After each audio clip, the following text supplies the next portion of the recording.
Bonjour, nous sommes ici avec Olivier Bergeron qui travaille pour Byvolta. Bonjour Olivier. Bonjour. Pourriez-vous s'il vous plaît nous parler de votre tout dernier projet, Matteo? Alors, bien sûr, d'abord une petite précision sur Byvolta peut-être. On fait un design un peu spécifique, qui est un design sensoriel, polysensoriel, ce qui consiste à interagir avec souvent ce qu'on ne voit pas, par rapport à un design classique qui est plutôt sur la forme. Nous, on va plutôt travailler sur les interactions avec les sens. D'accord. Donc, classiquement le chaud, le froid, mais bien sûr l'olfaction, le musical, la lumière, la luminothérapie, tous ces éléments qui constituent finalement le design atmosphérique fait partie de notre savoir-faire et de nos projets. Donc le projet Matteo, c'est une rencontre avec un architecte, Jacob et McFarlane,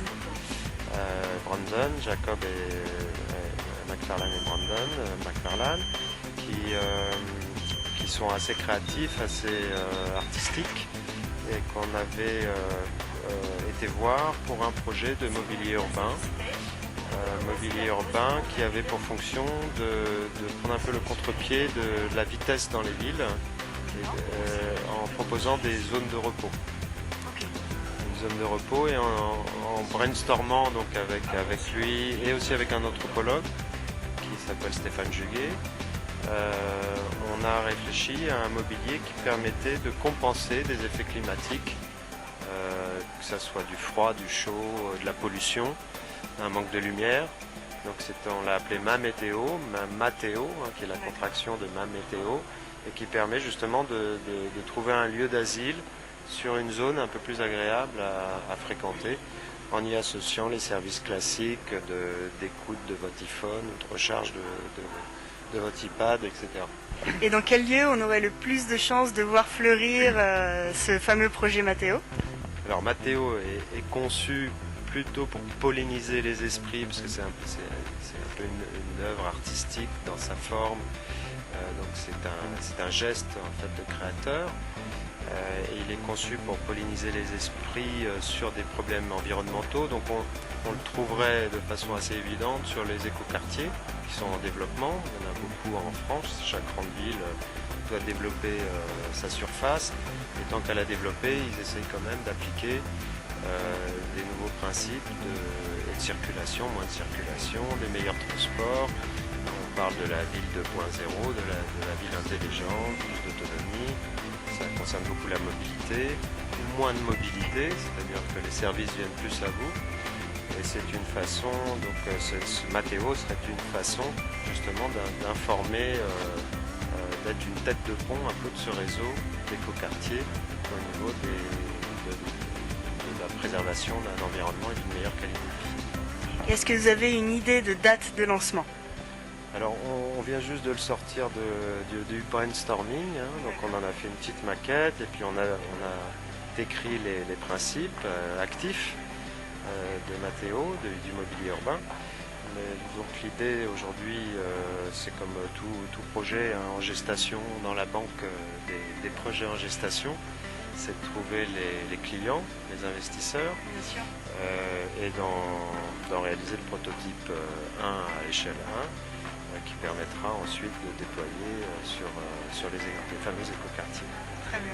Alors par contre, vous avez déjà lancé de nombreux autres projets, dont un qui vous présentez ici pour ce salon. Est-ce que vous pourriez nous en parler plus?